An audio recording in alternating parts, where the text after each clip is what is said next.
Hey guys, welcome to our YouTube channel career with us. तो यार, जैसे कि आपको पता है कि थोड़े दिन पहले एक वीडियो अपलोड की थी और सुपरवाइज़र के जो पोस्ट है जो निकाले गए थे यहाँ पे डिस्ट्रिक्ट कैडर के जो पोस्ट है सोशल वेलफेयर डिपार्टमेंट के लिए 201 इसकी पोस्ट थी। तो काफ़ी बच्चों का यहाँ पे डाउट था, सर कैसे हम फॉर्म अप्लाई करेंगे, कहाँ पर जाके फॉर्म अप्लाई करेंगे। और काफ़ी बच्चों का ये भी डाउट इसमें आ रहा था कि हम ग्रेजुएशन है, हम पोस्ट ग्रेजुएशन कर रहे हैं या हम PhD कर रहे हैं, तो हम इस फॉर्म को अप्लाई कर सकते हैं कि नहीं।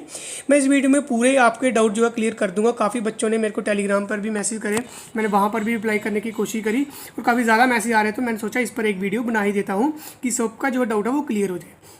सबके पहले मैंने जैसे आपको पिछली बार बताया था कि 201 पोस्ट हैं। अब ये टेंटेटिव पोस्ट हैं, पोस्टें बढ़ भी सकती हैं और कम भी हो सकती हैं। जैसे आपको पता है कि कौन से डॉक्यूमेंट रिक्वायर्ड हैं, उसके बारे में मैं अभी आऊँगा तो पूरी उसमें भी डिटेल में अभी आपको दे दूँगा। और सबसे पहले तो मैं बात कर लेता हूँ यहाँ पे क्वालिफिकेशन के लेके। काफ़ी ज़्यादा बच्चों का यहाँ पे डाउट आ रहा था क्वालिफिकेशन को लेके कि हम ग्रेजुएट हैं, हमने मतलब कि सिर्फ हमने ग्रेजुएशन की है तो हम इस फॉर्म के लिए एलिजिबल है कि नहीं है। सबसे पहले वही बात कर लेते हैं। अगर आपने सिंपल ग्रेजुएशन भी की है, यानी कि अगर आप फीमेल ग्रेजुएट हैं, तो आप इस फॉर्म के लिए एलिजिबल हैं। कोई ज़रूरत नहीं है कि आपको जो है होम साइंस होनी चाहिए, चाइल्ड डेवलपमेंट सोशोलॉजी सब्जेक्ट होना चाहिए। अगर आपने सिंपल ग्रेजुएशन भी की है तो आप इस फॉर्म को अप्लाई कर सकते हैं। यानी कि अगर आप एलिजिबल हैं तो इस एज के लिमिट के अंदर तो आप जरूर फॉर्म को अप्लाई कर लेना।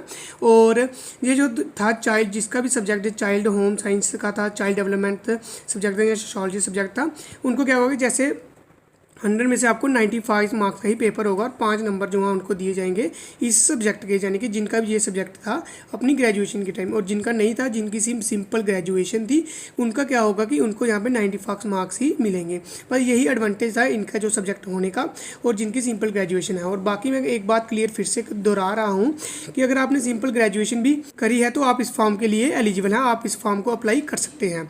तो ये डाउट को सभी को क्लियर हो जाना चाहिए। अगर फिर से कोई डाउट आएगा तो आप कमेंट कर देना, मैं वहाँ पे आपको जरूर रिप्लाई कर दूंगा। नहीं तो आप डायरेक्ट हमें मैसेज कर देना, टेलीग्राम चैनल पे मैसेज करना, व्हाट्सएप पे मैसेज कर देना, इंस्टा पे मैसेज कर देना, मैं वहाँ पे भी आपको रिप्लाई कर दूंगा। मेन जेन्युइन डाउट यही था सबका कि हमने सिंपल ग्रेजुएशन की है और हमारा ये सब्जेक्ट नहीं है। तो ऐसा कोई ज़रूरत भी नहीं है। अगर आपने सिंपल फीमेल ग्रेजुएट हैं तो आप इस फॉर्म के लिए एलिजिबल हैं, आप इस फॉर्म को अप्लाई कर सकते हैं। और दूसरा ये सबसे बड़ा डाउट आ रहा था कि कहाँ पर हम फॉर्म अप्लाई करेंगे, कब से फॉर्म लगना स्टार्ट होंगे।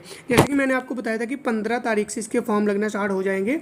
जैसे ही फॉर्म लगना स्टार्ट हो जाएंगे मैं आपको वीडियो अपलोड कर दूंगा पूरा कि कैसे आप फॉर्म को अप्लाई करेंगे। मतलब कि सबसे पहले आपको jkssb.nic.in की जो इनकी ऑफिशियल वेबसाइट है उसका लिंक मैं डिस्क्रिप्शन बॉक्स में दे दूंगा। वहाँ पे जाके आपने रजिस्टर करना है अगर आप पहली बार JKSSB का फॉर्म लगा रहे हैं। तो उसके बाद जाके कैसे एक एक स्टेप बाय स्टेप फॉर्म लगाना है, मैं वो आपको जिस दिन फॉर्म लगना स्टार्ट होंगे उसी दिन मैं आपको बता दूंगा। तो सबसे पहले बात कर लेते हैं कि नीचे कहाँ पर आपको फॉर्म लगने हैं। वो लिंक मैं मतलब वो साइट आपको बता देता हूँ। और बात कर लेते हैं कि कहाँ पे जाके आप अप्लाई करेंगे, क्या क्या आपके डॉक्यूमेंट रिक्वायर्ड्स होने वाले हैं, क्या क्या मतलब जब आप फॉर्म लगाएंगे आपके पास क्या क्या होना चाहिए। मतलब पहले आप तैयार रख लेना, मैं आपको बता देता हूँ।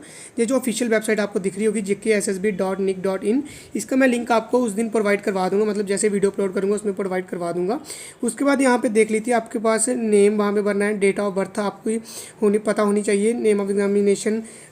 उसके बाद यहाँ पे आपके while addressing the communication to the board का नाम यहाँ से आपने करी होगी, मतलब जिस कॉलेज से। और उसके बाद आपकी यहाँ पे आपकी ग्रेजुएशन की डिग्री यहाँ पे आपकी मस्ट रहेगी, क्योंकि आपकी जो मिनिमम क्वालिफिकेशन उन्होंने बताई वो ग्रेजुएशन बताई है। वो इसी के साथ साथ कई बच्चे मैसेज कर रहे थे कि हम 6 सेम में अभी तक हमारा रिजल्ट नहीं आया है, तो उसका भी बता दो कि आपकी ग्रेजुएशन पूरी होनी चाहिए। यानी कि अगर रिजल्ट आ जाता है पहले तो ठीक है, नहीं तो आपकी ग्रेजुएशन अगर पूरी नहीं है तो आप इस फॉर्म को अप्लाई नहीं कर सकते। ग्रेजुएशन मस्ट होगी और ग्रेजुएशन का जो डिग्री है वो भी आपकी चाहिए होगी फॉर्म लगाते समय। और एक और डाउट था जो बच्चों का, थर्ड डाउट था कि सर हम PG कर रहे हैं, PhD कर रहे हैं, आप कुछ भी कर रहे हैं, अगर आपकी मिनिमम क्वालिफिकेशन ग्रेजुएशन है तो आप इस फॉर्म को अप्लाई कर सकते हैं। उसके बाद आपके पास एक ईमेल होना चाहिए जो मतलब चल रहा हो, इस समय एक्टिव हो, मोबाइल नंबर होना चाहिए, और बाकी मैंने आपको बता ही दिया। उसके बाद जो अगला डाउट है सिलेबस को लेके, जैसे ही सिलेबस अपलोड किया जाएगा तो वैसे ही मैं उसके ऊपर भी एक वीडियो बना दूंगा या फिर मैं टेलीग्राम चैनल पर डायरेक्ट आपको शेयर कर दूँगा। आप जल्दी से जाइए, टेलीग्राम चैनल का लिंक डिस्क्रिप्शन बॉक्स में मिल जाएगा, वहाँ से आप टेलीग्राम चैनल ज्वाइन कर लीजिए। वहाँ पर जाके मैं आपको जो है शेयर कर दूंगा जैसे ही हमारा वीडियो, जो लिंक आपको डिस्क्रिप्शन बॉक्स में मिल जाएगा। इसी के साथ साथ अगर आपको इसका पिछले साल का जो सिलेबस चाहिए है, यानी कि अगर आप चाहते हैं कि आप अभी से तैयारी शुरू कर दें, तो उसका भी मैं आपको PDF प्रोवाइड करवा दूंगा टेलीग्राम चैनल पे। वहाँ से जाके आप सिंपली डाउनलोड कर लेना। पिछले साल का जो इसका 2018 का जो पेपर था जिसमें 137 पोस्ट थी, उसका जो सिलेबस है वो मैं आपको प्रोवाइड करवा दूंगा। कहाँ पे? हमारे टेलीग्राम चैनल पे। तो चलिए यार, आई होप कि आपके सारे डाउट क्लियर हो गए होंगे। इसके बाद भी अगर आपको कोई डाउट आता है तो कमेंट कर देना, मैं वहाँ पे आपको रिप्लाई कर दूंगा। तो मिलते हैं यार आपसे अगली वीडियो में, तब तक के लिए जय हिंद, जय भारत।